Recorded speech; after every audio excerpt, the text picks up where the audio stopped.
네, 5학년,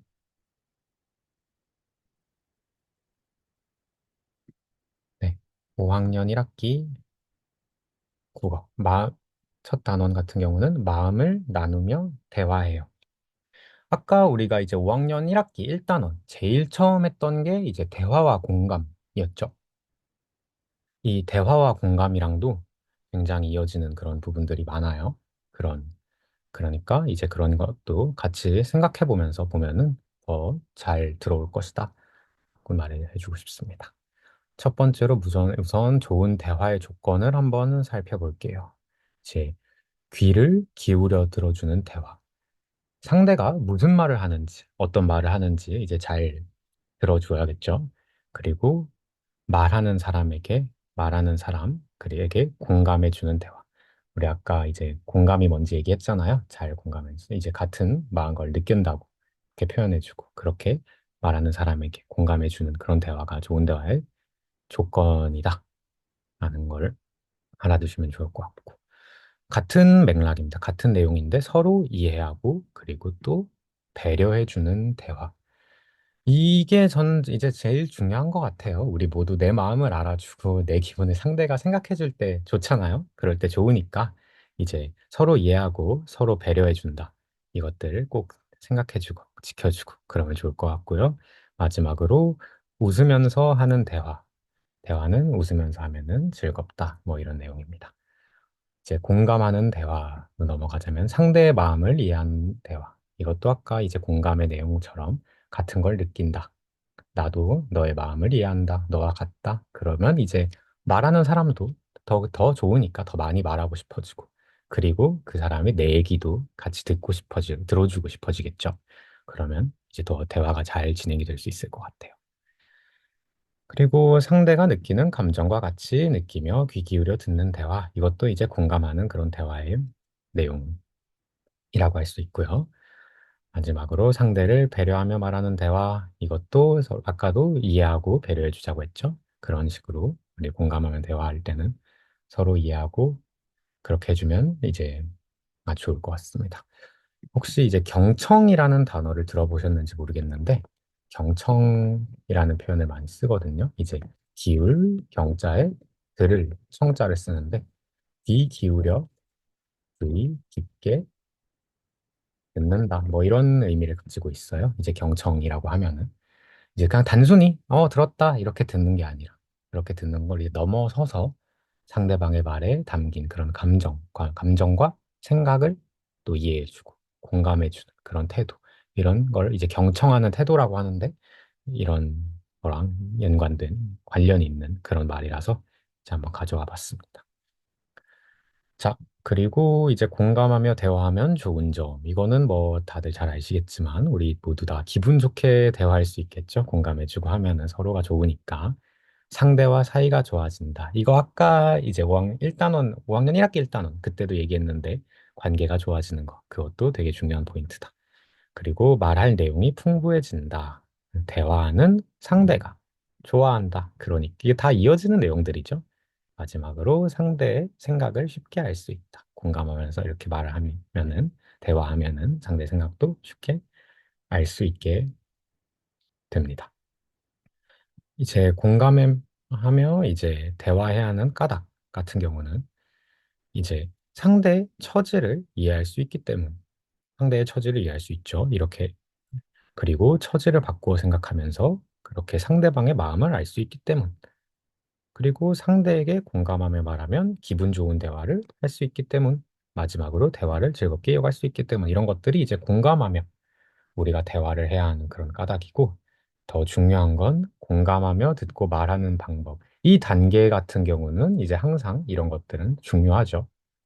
자, 여기 경청하기, 처지를 바꾸어 생각하기, 공감하며 말하기, 그리고 마지막으로 조금만 키워볼게요. 공감하며 말하기, 상대의 반응 살펴보기. 이렇게 나와 있는데, 이거 같은 경우는 또 이런 식으로 문제가 많이 나와요. 예를 들어서 어떤 지문을 주고 이 인물이 지금 공감하는 방법으로 어떤 방법을 사용했는가, 이런 식의 문제가 이제 나올 수 있는데, 뭐 그 인물이 만약에 이제 뭐 이렇게 열심히 들어주고 있다. 그리고 말이나 행동으로 맞장 쳐주고 있다. 그러면은, 아, 이 사람은 경청하기라는 방법을 사용했습니다. 라고 할 수 있고. 만약에 이 사람이 말하는 사람의 처지가 되어 생각하고 있다. 뭐, 예를 들어서, 너는 그래, 뭐지? 너 입장에서는 그렇게 행동할 수밖에 없었겠구나. 라고 말을 한다면, 이렇게 처지를 바꾸어 생각하기라고 할 수 있을 거고. 이렇게 상대의 기분을 고려해 말해주거나, 상대의 잘못이 없는지 생각하면서 말해준다면 공감함을 말하기라는 그런 방법을 썼다라고 할 수 있을 거고, 마지막으로 이제 이런 거 상대가 어떻게 반응하는지 살펴본다면 상대의 반응 살펴보기, 이거를 사용했다라고 이제 할 수 있겠네요.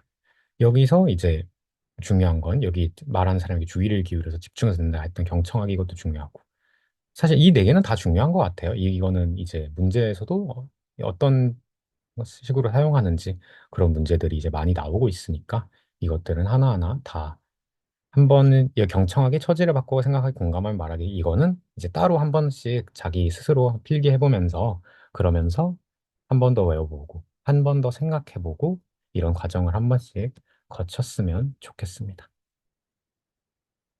이제 예절을 지키며 누리소통망에서 대화하는 방법으로 이제 넘어가 볼게요.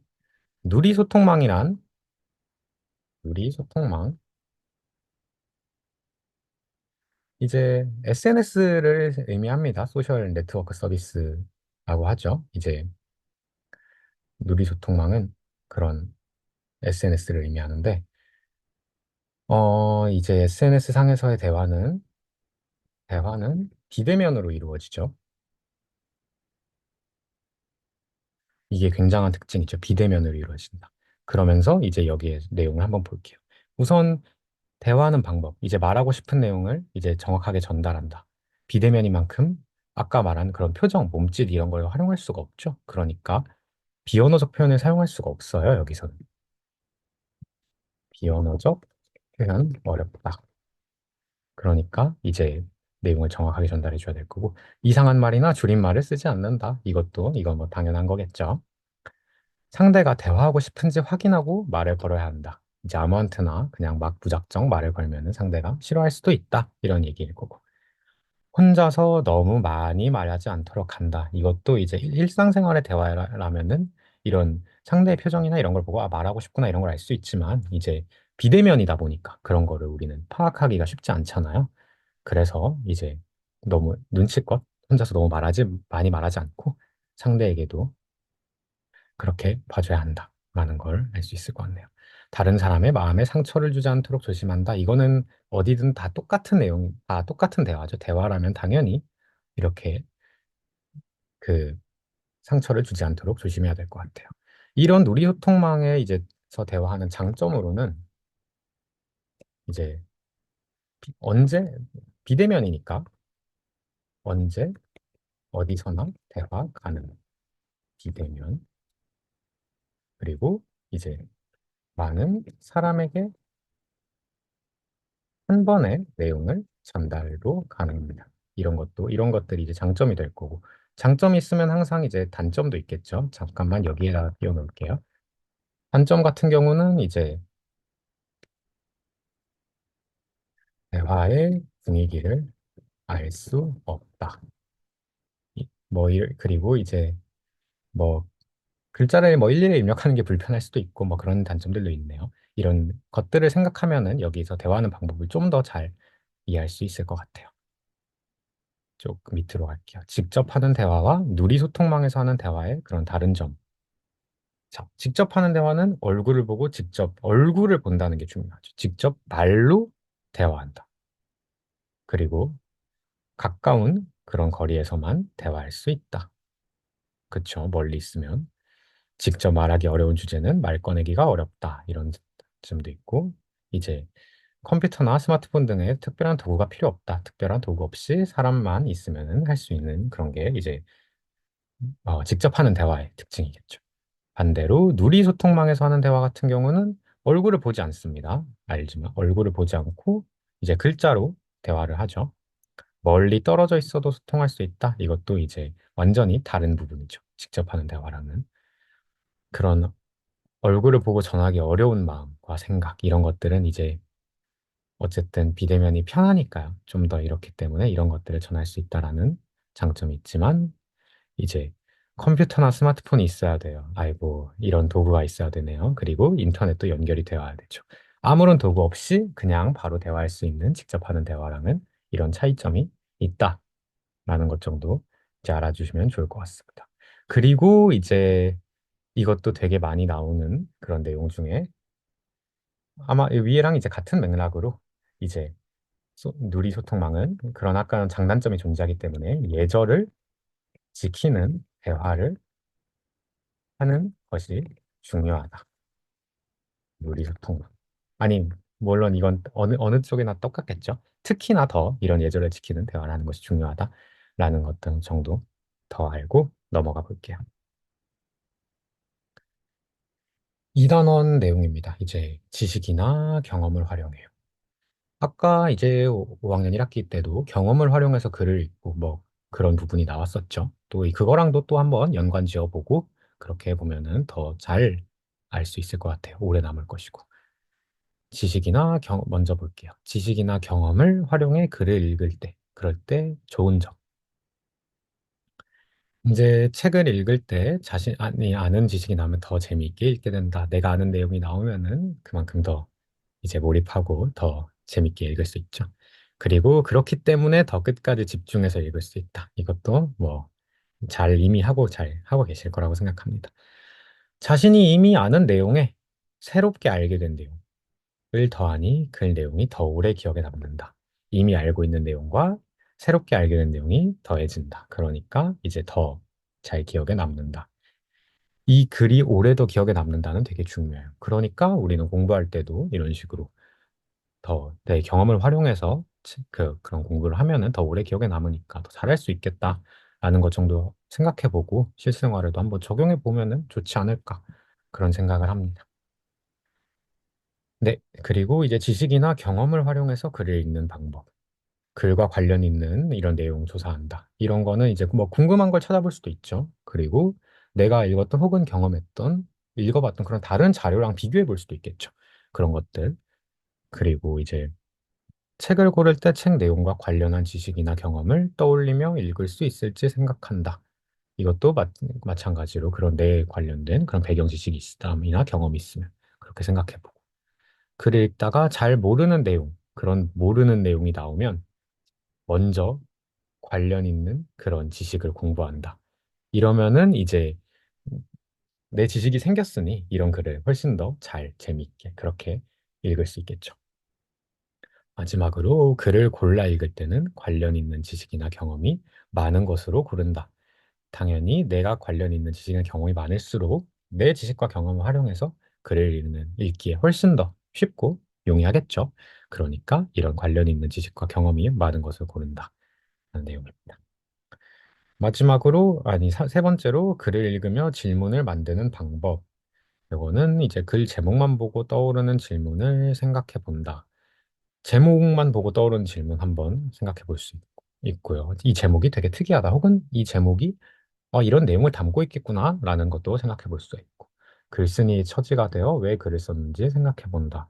왜 이런 글을 썼을까? 이런 거 생각해 볼 수 있고 글 내용과 자신이 아는 그런 내용을 관련 지어 본다. 위에 있는 계속 나오고 있는 지식과 경험을 활용하는 그런 방법에 대한 이야기고 이걸로 이제 질문을 만들 수 있다라는 거겠네요. 어, 체험한 일을 떠올리며 감상이 드러나는 그런 글을 쓰는 방법 같은 경우는 인상 깊은 체험을 중심으로 쓰되 체험할 때 글쓴이가 본 것, 들은 것. 자, 여기서부터는 아까까지는 이제 글을 읽는 방법이었죠. 여기서부터는 글을 쓰는 방법입니다. 이거는 이제 그렇기 때문에 조금씩 달라질 수 있어요. 그런 걸 떠올리며 그 감상이 드러나는 감상이 드러나는 글을 쓰는 방법.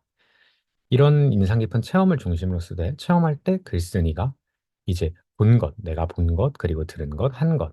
아까 이 견문이라는 얘기도 했었죠. 그럼 보고 들은 걸 견문이라고 한다고. 이런 것들을 이제 자세히 풀어 쓴다. 이런 것들이고, 그리고 체험한 뒤 감상을 쓰려면 그때 생각이 난 느낌을 떠올려 본다. 그 순간에 내 생각과 느낌을 떠올리면 그것들에 대한 감상을 잘 쓸 수 있겠죠. 체험한 일에 대한 생각이나 느낌이 생생하게 전달되도록 쓴다. 이거 생생하게 쓰면 사람들이 잘 아주 좋아할 거고, 감동을 과장하지 않는다. 너무 과장하지 말고 딱 있는 그대로 솔직하게 쓴다.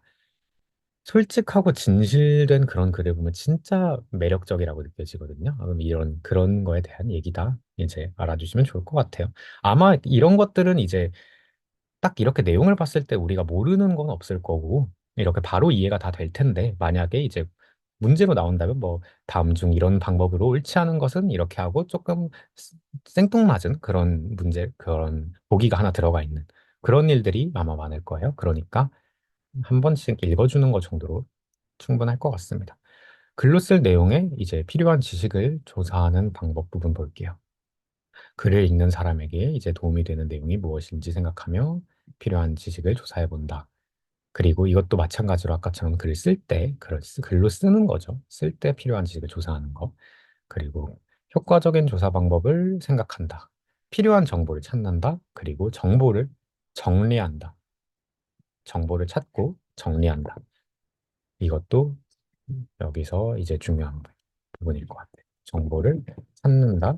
그리고 정보를 정리한다. 마지막으로 이제 그림, 사진과 같은 조사 자료를 활용할 때는 출처를 기록해 둔다. 이거는 아마 출처를 기록한다 이런 내용은 아마 계속 나올 텐데 어, 조사 자료를 활용할 때는 출처를 줘야 합니다. 이거는 좀 강조해 볼게요. 출처 잘 기록해 주세요. 그리고 여섯 번째, 지식이나 경험을 활용해 함께 글을 고치면 좋은 점. 그럼 이건 또 글을 고칠 때의 얘기죠. 글을 고칠 때. 이렇게 배운 지식을 활용하면은 더 정확하고 내 지식이 있으니까 자세하게 이렇게 할 수 있을 거고 서로의 경험을 활용해서 이렇게 생생하게 고칠 수 있을 거고 그리고 함께 고치는 그런 상황이라면은 이제 잘못 쓴 친구들이 바르게 이렇게 고쳐줄 수도 있을 거고요. 넘어가서 글을 읽고 함께 고칠 때 주의할 점으로는 이제 아까 이제 토의에서 의견을 정할 때도 그런 기준을 미리 정해둔다 이런 얘기를 했었는데 이것도 마찬가지로 평가 기준을 정해두고 맞춰 말한다. 네, 이런 거 미리 평가 기준을 정해둔다. 이런 게 중요할 거고요. 아, 괜찮아요, 괜찮아요. 마음껏 누르셔도. 네, 같은 의견이라도 상대가 기분 나쁘지 않게 말해야 한다. 이런 거. 이거는 대화하면 공감하고 대화하는 거엔 항상 계속 대화가 아니더라도 우리는 기분 나쁘지 않게 그렇게 해야 되고 고칠 점과 함께 좋은 점에 대한 의견도 제시해 주면은 상대가 더 좋아하겠죠. 너무 심하게 비난하면 안 되겠죠. 이것도 당연한 얘기고 단점만 말하지 않는다. 그리고 어떻게 고치면 좋을지를 함께 말한다. 단점만 딱 말하고 가는 것보다는 이렇게 해결 방안, 어떻게 하면 더 좋을지 이런 걸 함께 말해주면 좋을 것 같습니다. 자, 평가표를 이제 만들 때, 이 글에 대한 평가표를 만들 때 중요한 건데, 이제 내용, 조직, 이제 표현, 이 세 가지를 이제 그 네, 세 가지가 이제 중요하죠. 글의 내용이 자세한지 정확한지 이해하기 쉬운지들과 관련하여 평가 기준을 세울 수 있다라고 했는데, 어, 예를 들어서 이게 만약에 지금 이거 경험을 바탕으로 한 거니까 누가 체험한 일로 글을 썼다고 가정해 볼게요. 그러면은 여기 내용에서는 어떤 걸 평가할 수 있냐면 체, 체험한 일을 자세히 풀어 썼는가 그리고 글 내용이 정확한가 여기에서 나와 있는 것처럼 이런 것들을 내용 부분에서 평가를 해볼 수 있을 것 같고요. 문단을 잘 구분했는지, 처음, 가운데, 끝으로 나누었는지, 사실과 의견을 구분했는지, 이제 조직, 이거 같은 경우는 뭐 그대로죠. 여기 나와 있는 내용 그대로 봐주시면 좋을 것 같아요. 이렇게 처음, 가운데, 끝으로 이제 글을 잘 구성했는가, 이것도 굉장히 많이 나오는 그런 문제고, 그, 아까도 이제 뭐 그 기행문 얘기에서도 처음과 가운데 끝을 뭐에 대한 설명을 한번 했었는데 그런 것들 처음과 끝으로 조직이 잘 되어 있는가 그리고 이런 사실과 의견을 구분했는가 조직에 대해서 잠깐 얘기를 하자면 조직이란 글의 내용을 일정한 원리에 따라 배열, 뭐 구성 이런 것들을 이제 조직이라고 합니다. 배열하고 구성하는 것. 이런 거를 조직이라고 해요. 한번 이거는 조직이 어떤 의미인지 생각해 주시면 좋을 것 같고. 마지막으로 표현은 이제 뭐 이런 잘 좋은 표현들을 정확한 표현 이런 걸 사용했는지 이런 걸 해서 평가 기준을 세울 수도 있다. 이런 얘기입니다. 3단원으로 이제 넘어가 볼게요. 의견을 조정하며 토의하는 단계네요. 의견을 조정하며 토의한다. 이제 토의에 대해서 얘기 아까도 했지만 토의란 어떤 문제를 여러 사람이 협력해 해결하는 방법이라고 아까 얘기했었죠? 토의는 이렇습니다. 아까 토의의 절차는 그래서 주제 정하기, 의견 마련하기 이것도 한 번 더 써줄게요. 토의 절차, 주제 정하기, 의견 마련하기, 의견, 세 번째 의견 모으기, 네 번째 의견 결정하기. 이거는 옆에다가 띄워놓겠습니다. 여기다가 띄워놓을게요. 네, 이 절차가 있다라고 했었고, 그러면 이거를 가지고 이제 우리는 의견 조정해야 하는 이 까닭에 대해서 한번 살펴볼게요. 문제를 합리적으로 해결해야 하기 위해서, 그렇죠. 토의를 원활하게 진행하기 위해서 그렇고요. 모두가 받아들일 수 있는. 이게 의견 조정하는 거는 결국 의견을 결정하기 전 단계잖아요. 이거는 이제 의견 결정하기 전 단계이기 때문에 이런 결론을 정하기 위해서 이런 의견을 조정해야 하는 그런 과정이 이제 필수적이다. 이런 이 내용입니다. 의견 조정하는 이것도 이제 되게 중요하고 이것도 아마 이런 특징도 어떤 단계인가 이 방법에서 어떤 상황인가 이런 문제는 계속 나오고 있는 그런 문제니까 한번 다 알아두시면 좋을 것 같아요. 문제 파악하기, 의견 실천에 필요한 조건 따지기, 그리고 결과 예측하기, 마지막으로 반응 살펴보기. 자, 이거 같은 경우는 문제 파악하기 먼저 여기 나와 있죠. 해결하려는 문제를 정확히 파악한다. 그리고 여러 사람의 다양한 의견을 들어본다. 그러니까 쉽게 말하자면은 문제를 파악하고 서로의 의견을 듣는 단계다. 이렇게 볼 수 있을 것 같네요. 여기에 올려놔야겠네. 그리고 의견 실천에 필요한 조건 따지기. 요거 같은 경우는 이제 자료를 짜서 의견을 뒷받침하고 문제를 해결하기에 적합한 의견인지 이제 생각한다. 의견이 적합한지 그런 걸 고민하는 단계. 이게 이제 의견 실천에 필요한 조건 따지기 단계라고 할 수 있겠습니다. 결과 예측하기 같은 경우는 의견대로 실천했을 때의 결과를 생각한다. 그리고 문제점을 예측해 본다. 문제점도 중요해요. 이제 결과를 생각하고 문제점을 예측하는 단계. 이 의견대로 했을 때 어떤 안 좋은 일이 있을 수도 있고 이런 어떤 문제점이 발생할 수도 있으니까 그런 것도 미리 다 예측해두는 단계다. 마지막으로 반응 살펴보기. 이게 이제 마무리 단계가 되겠죠. 아까도 얘기했듯이 의견을 결정하기 전에 마지막 단계. 어떤 의견을 더 따르고 싶어 하는지 살펴보고 의견에 대한 토의 참여자의 생각을 듣는다. 이 단계가 이제 헷갈릴 수 있지만 의견을 결정하는 단계는 아니에요.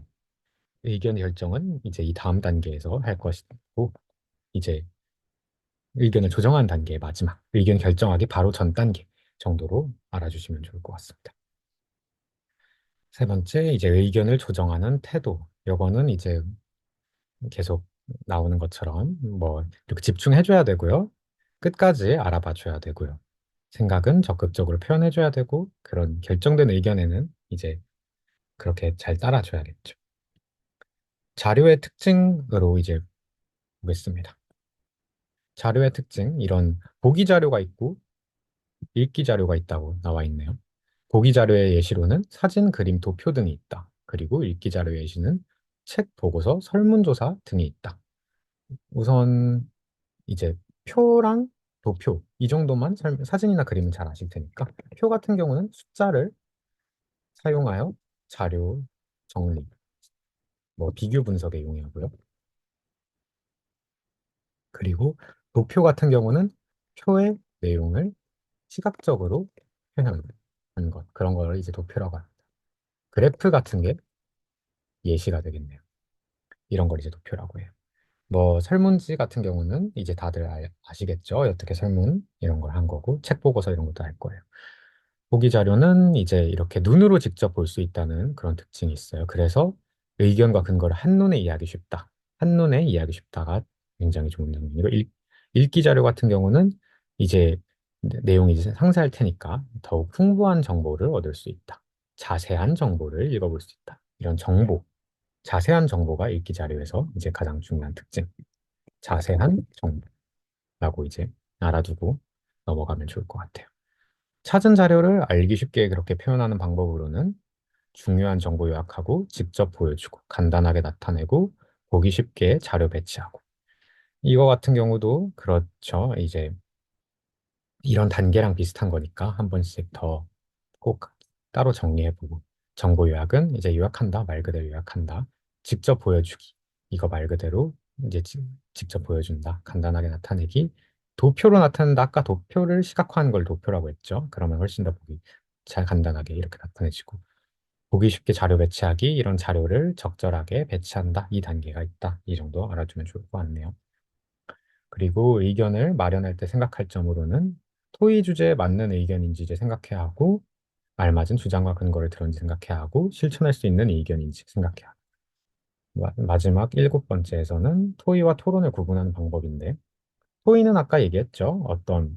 여기서 가져와 볼까요? 토의는 어떤 문제를 여러 사람이 협력해서 이렇게 해결하는 방법이라고 아까 얘기를 했어요. 그러면 반대로 토론 같은 경우는 뭘까요? 토론은 어떤 문제에 대해 찬성편과 반대편으로 나뉘어 상대를 설득하기 위해 말하는 것. 이런 걸 이제 토론이라고 합니다. 찬성과 반대편으로 나누는 주제다. 그게 제일 중요하고, 찬성과 반대로 나뉩니다. 찬성과 반대로 나뉠 수 있는 문제인지 아닌지, 이걸로 이제 우리는 토의와 토론을 구분합니다. 그리고 토론은 상대를 설득하는 것이 목적에 있다. 토의처럼 이렇게 그걸 하는 것보단 찬성편은 내가 이걸 찬성해요 라고 꼭 설득을 해줘야 되고 반대는 아니요 반대해요 라고 설득을 해줘야 된다라는 게 이제 토의와 토론의 큰 차이점이고 이것들은 알아주면은 좋. 네, 이거 구분하는 문제도 많이 나오죠. 토론 다음 중 토론에 해당되지 않는 그런 걸 고르시오, 주제를 고르시오 이런 식으로 그럴 때 많이 활용할 수 있을 것 같습니다.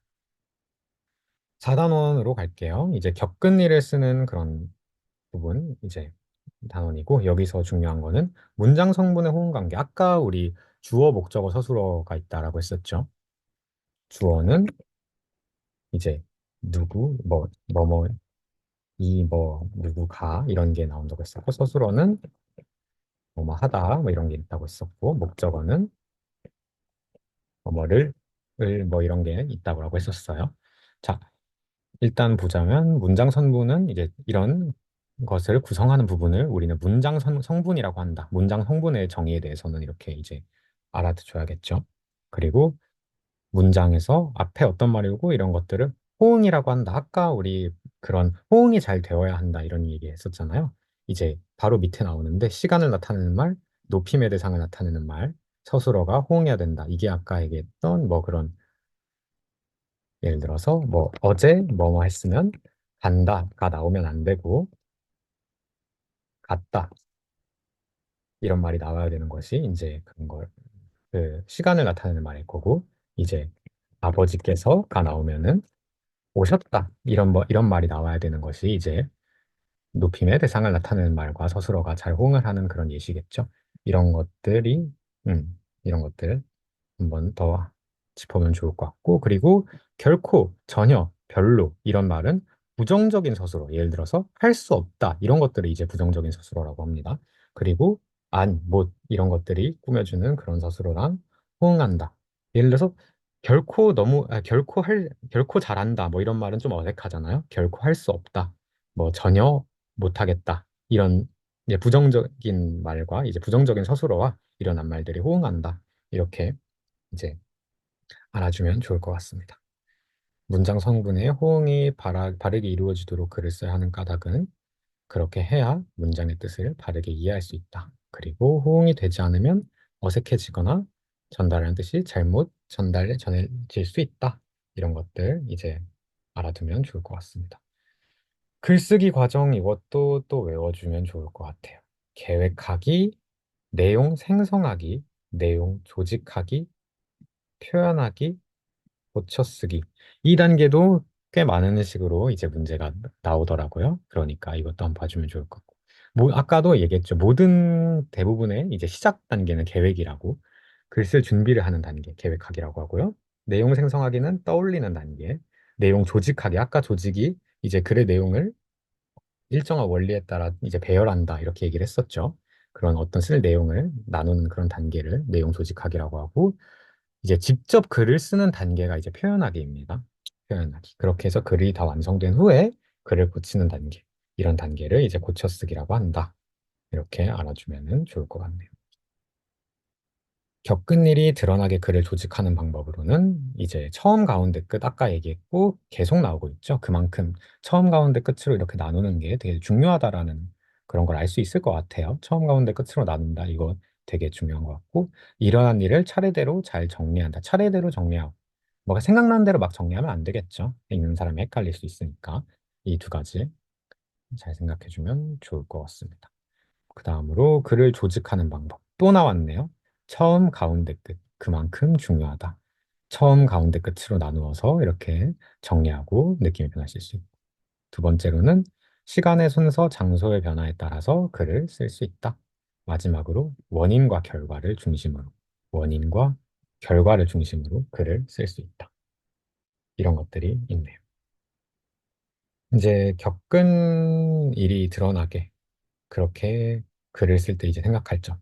이와 같은 경우는 내용, 조직, 표현. 아까 평가문 쓸 때 이런 얘기 나왔었죠? 평가문을 만드는 그런 기준을 어떻게 잡을까? 그래서 내용에서는 글의 주제가 잘 드러나는가, 주제가 내용에서 보이는가, 주제가 잘 드러나는가, 그리고 주제와 관련된 내용인가, 주제와 얼마나 내용이 연관되어 있는가, 이런 것들을 이제 생각해야 할 것이고, 그리고 조직에서는 글의 구조가 드러나는가, 드러나게 생각 써야 되고, 그리고 전개가 적절하고 잘 마무리했나, 이런 것들로 생각하면 좋고요. 표현은 이제 어울리게 제목을 쓰면 좋겠죠. 그리고 읽는 사람이 흥미를 느낄 만하면 좋겠고, 이제 계속 하지만 읽는 사람이 이해하기 쉬운 표현, 적절한 낱말 활용을 읽는 사람이 이해하기 쉽게 쓴다. 읽는 사람이 재미있게 읽을 수 있게 쓴다. 그냥 쓰는 사람이 재미있고 쓰는 사람만 좋으면 안 되고, 이제 읽는 사람이 재미있게 읽을 수 있도록 적절한 표현 방법을 사용한다. 이런 것들이 이제 글을 쓸 때 생각할 점으로 되겠습니다. 매체를 활용해 글을 쓸 때 주의할 점 한번 볼게요. 이거 같은 경우는 이제 뭐 읽기 쉽게 글자 뭐 크기와 줄 간격을 조절하고 읽기 쉽게 또 저작권을 침해하지 않고 아까 출처 밝힌다라는 얘기 있었죠? 그런 거랑도 다 있는 말인 것 같고 예의 갖춘다 계속 나오는 말이고 이름 누가 쓴 글인지 이름 밝힌다 그리고 뭐 잘하는지 항상 고친 알려준다. 여기서 이제 그러니까 이 말들이 어떤 말이냐면 보는 사람을 배려해준다. 이게 이제 이 모든 글에 약간 계속 나오고 있는 그 내용인 것 같아요. 여기 보기 1번에 이런 글자 크기랑 줄 간격을 조정하는 것도 보는 사람을 배려해줘야 되기 때문에 그런 거다라고 알아주시면 좋을 것 같습니다. 그 다음으로 이제 여러 가지 매체 자료로 넘어가 볼게요. 이제 매체 자료 같은 건 크게 세 가지가 있죠. 여기 나와 있듯이 인쇄 매체, 영상 매체, 인터넷 매체 이렇게 세 가지가 있습니다. 인쇄 매체 짧게 특징 보자면은 인쇄 매체 같은 경우는 이제 시각 정보 기반이고 신문 같은 게 이제 예시로 들어올 수 있고요. 영상 매체 이제 화면 구성 그리고 소리가 같이 있죠. 소리 자막이 있는 경우도 있다. 그래서 이제 뭐 뉴스나 영화 이런 것들이 이제 영상 매체 예시가 될 거고 마지막으로 인터넷 매체 같은 경우는 인쇄 매체 그리고 영상 매체의 특징이 다 나타난다. 그리고 소통이 원활하다. 쌍방향, 그리고 뭐 정보가 정확한지 잘 살펴야 한다. 이런 것들이 이제 인터넷 매체의 특징이 되겠습니다. 이거는 조금 위에 이렇게 올려놓을게요. 그리고 이거 한번 보자면 글과 그림이 이제 인쇄 매체 같은 경우는 이렇게 시각 정보를 잘 살펴봐야 한다. 방금 얘기한 그 내용이죠. 영상 매체 같은 경우는 화면 구성 그리고 소리에 담긴 정보, 화면 플러스 소리라고 했는데 이 두 가지를 다 잘 살펴봐야 한다. 그리고 맞아 인터넷 매체 같은 경우는 이런 시각 정보 플러스 화면 구성, 소리 정보 이거 다 인터넷 매체는 아까 인쇄 매체랑 영상 매체 특징이 전부 나타난다라고 얘기를 했죠. 그러니까 이런 내용들을 잘 살피면 좋다라는 그런 내용입니다. 그렇게 영상 매체 자료의 읽기 방법으로 한번 넘어가 볼게요.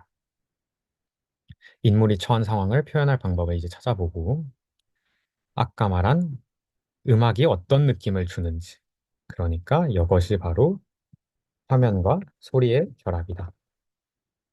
둘 다 신경을 써야 한다. 어떤 느낌을 주는지 그런 내용이라고 봐주면 좋을 것 같아요.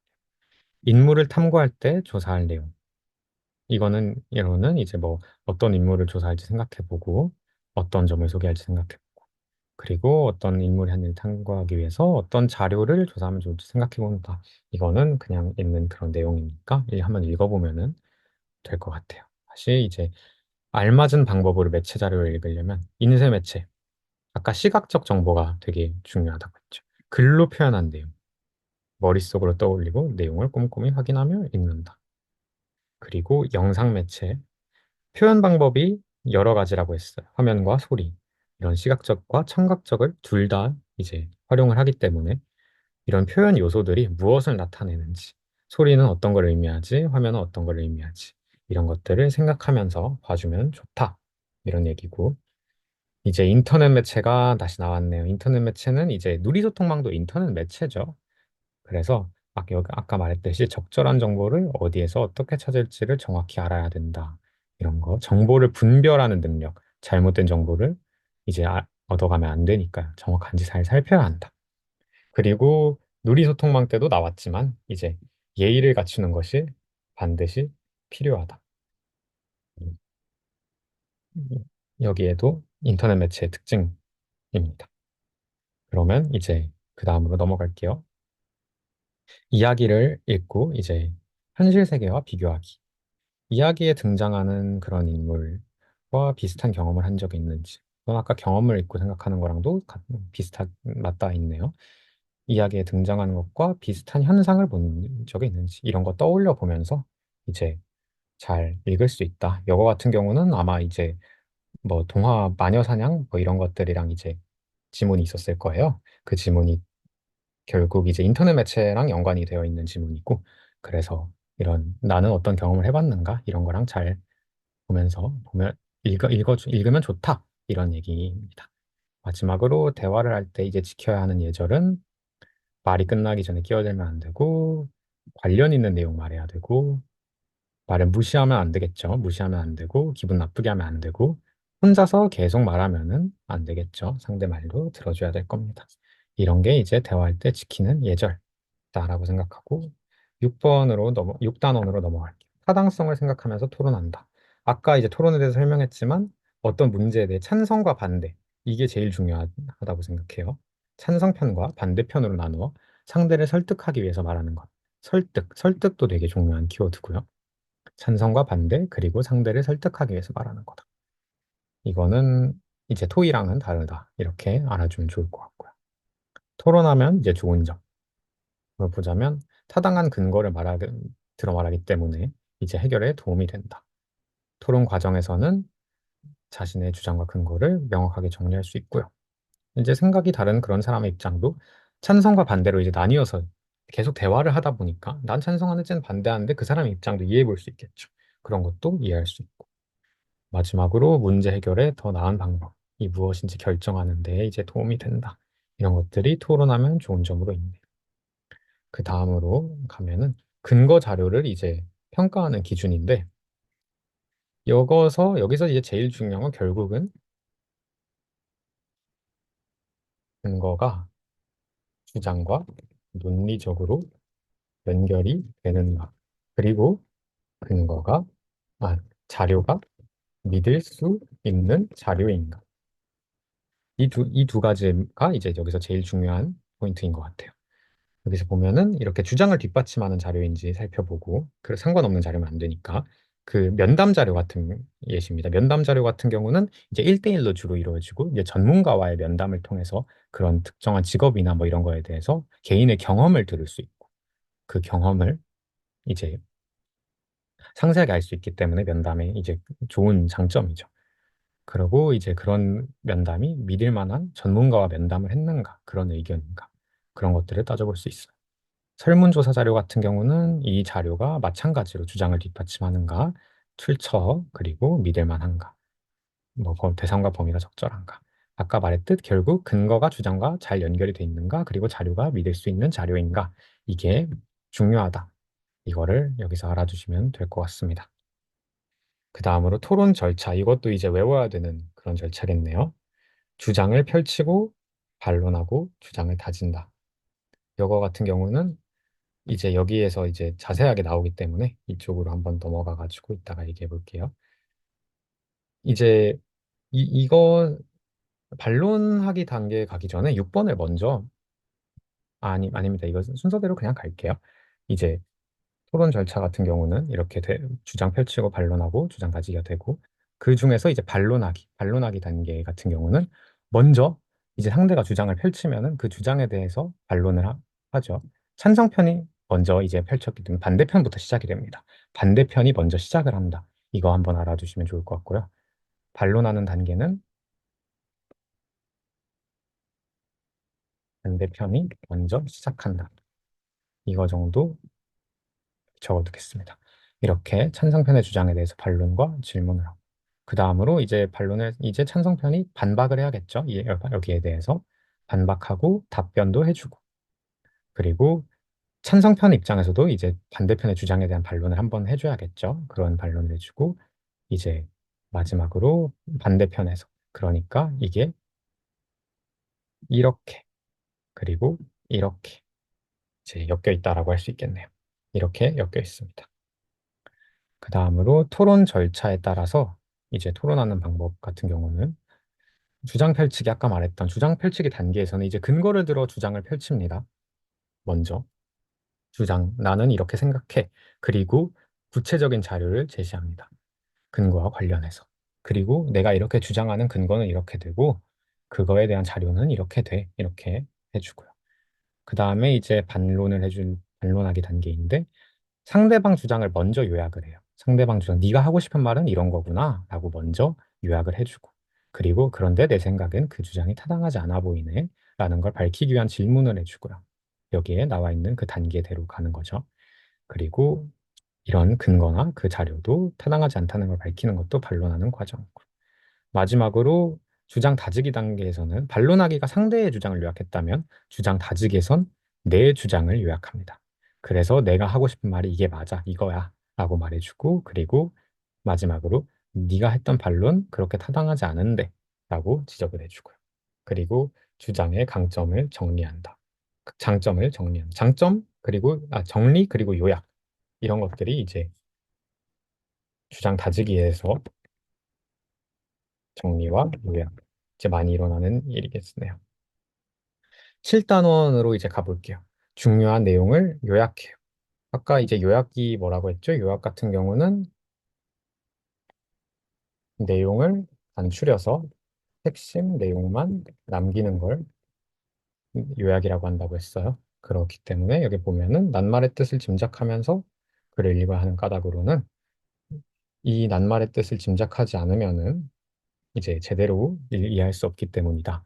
이제 글을 읽다가 이제 뜻을 모르는 단어가 나오는 경우들이 있죠. 그럴 때 이제 지나칠 수도 있는데, 이제 잘 모르는 낱말이 나와서 사전을 찾아볼 수도 있고 뭐 지나칠 수도 있지만, 앞뒤 내용을 잘 살피면은, 여기에 나와 있듯이 앞뒤 내용을 잘 살피면은 그 낱말의 뜻을 알 수 있습니다. 그래서 우리는 이렇게 짐작하면서 글을 읽어야 한다. 여기 나와 있듯이 모르는 낱말이 나올 때마다 사전을 찾을 수는 없거든요.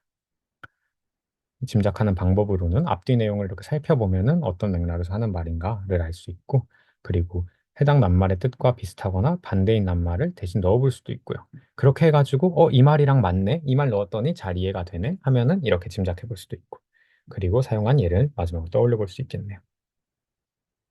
글을 요약하는 방법은 짧게 간추린다. 사소한 내용, 불필요한 내용을 삭제하고 이제 중요한 내용만 간추린다. 것이 중요하고 마지막으로 중요한 내용을 이해할 수 있게 간추린다. 이렇게 됩니다. 마지막으로 이제 4번 글을 요약할 때 활용할 수 있는 방법.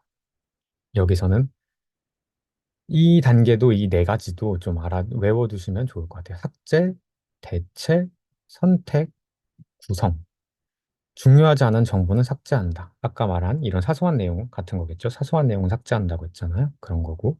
세부적인 내용은 일반적인 어휘로 대체한다. 예를 들어서 뭐 장미꽃, 뭐 해바라기, 막 이런 꽃들에 대한 얘기가 엄청 많을 때 그럴 때 그냥 꽃들 이런 식으로 대체할 수 있겠죠. 이런 식으로 일반적인 어휘를 대체할 수 있고 그리고 많은 내용 가운데에서 중요한 정보를 선택한다. 중요한 정보, 중요하지 않은 정보를 삭제한다랑 이제 약간 연관이 되어 있는 그런 부분이네요. 그리고 명확하지 않은 내용은 일반적인 진술을 만들어 쓴다. 이런 것들, 명확하지 않은 내용을 내가 재구성한다 라고 생각해 주면 좋을 것 같아요. 그리고 글을 구조에 따라 요약하는 방법으로는 구조를 파악하며 읽고 문단의 중심 내용을 간추리고 글의 구조에 알맞은 틀을 그려서 내용을 정리하고 정리한 내용은 간결한 문장, 상세한 문장으로 쓴다 이런 식으로 문제가 가끔 나올 때가 있는데 옳지 않은 거 고르시고 하면서 네, 간결한 문장으로 쓴다라는 거를 알아주면 좋을 것 같습니다. 이제 마지막 8단원이고 8단원 같은 경우는 우리말 지킴이, 우리말을 바르게 사용하는 그런 이유죠. 보면 알겠지만 이렇게 뜻이 통하지 않을 수 있고 아름다운 우리말이 사라질 수 있고 이런 정신도 훼손될 수 있다. 그래서 우리는 우리말을 바르게 사용해야 한다. 이런 거고 훼손된 사례 살펴보자면 줄임말 뭐 그런 거 많죠. 줄임말들 요즘 너무 많고 이런 사물을 높이는 표현, 사물은 높일 필요가 없습니다. 이런 높이는 표현 사용하지 않고 지나친 외국어 사용을 너무 많이 하면 우리말이 훼손되겠죠. 그리고 국적 불문의 신조어 이런 것도 우리말이 훼손된 사례의 대표적인 예시가 될 것 같아요. 이제 발표 주제에 대한 내용인데 발표 주제를 생각하며 자료를 조사하고 구성하기. 이런 거는 이제 저 주제를 정하고 계획을 세우고 계획에 따라 조사하고 이런 원고를 구성하고 내용을 점검한다. 이거는 그냥 한번 읽어보고 이제 넘어가도 될 것 같은데 여기서 중요한 거는 저는 이 다음에 나온 관찰, 이제 조사 방법입니다. 조사 방법. 설문지, 면담, 책과 글 이런 것들, 뭐 문헌이라는 표현도 써요. 이런 것들이 이제 되게 중요한데 여기서는 이제 조사 대상을 직접 파악할 수 있다라는 관찰 같은 경우 현장에서 파악할 수 있다는 장점이 있지만 시간이 많이 걸린다는 단점이 있고요. 설문지는 이제 여러 사람을 한꺼번에 이제 조사할 수 있다라는 장점이 있지만 답한 내용만 알 수 있다. 그 외에는 자세한 내용을 알기 어렵다라는 단점이 있고 면담 같은 경우는 이제 자세한 정보를 수집할 수 있겠죠. 1대1로 제 계속 대화를 나누니까. 근데 시간이 오래 걸린다. 그리고 원하는 인물과 이 면담의 기회라는 게 없을 수도 있다라는 것. 마지막으로 책은 정확하고 다양한 정보를 줄 수 있지만 정보를 쉽게 찾지 못할 수도 있다.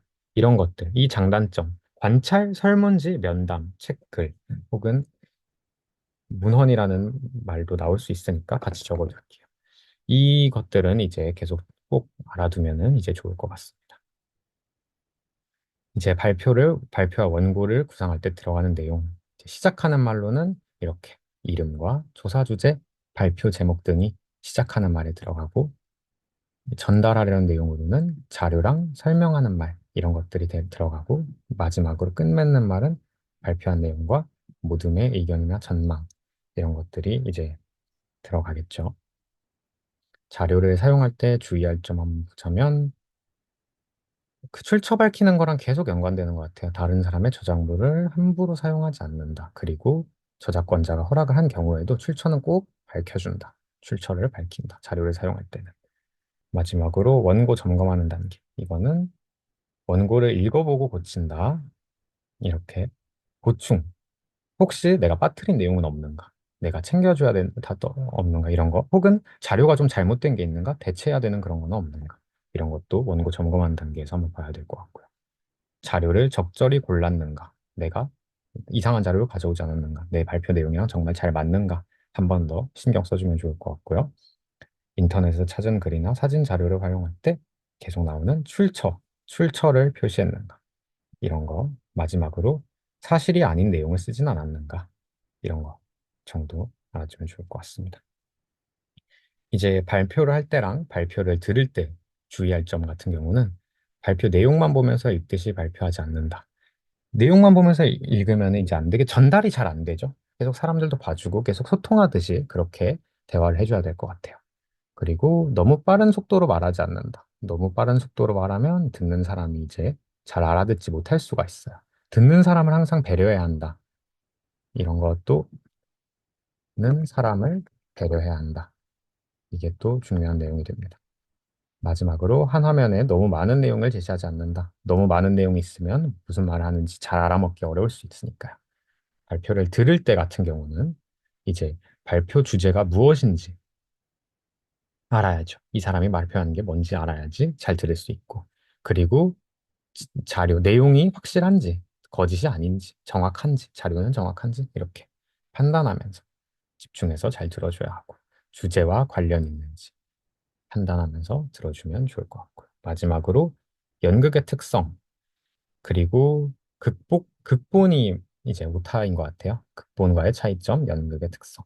이제 배우 관객과 이제 극본은 다 알 거라고 생각을 하고, 이제 연극 같은 경우는 공연 예술입니다. 그리고 극본은 문학이죠. 이게 이제 되게 큰 차이고, 극본은 이제 희곡이라는 표현도 써요. 그리고 이제 희곡의 극본에 이런 요소는 대사, 지문, 해설이 있다.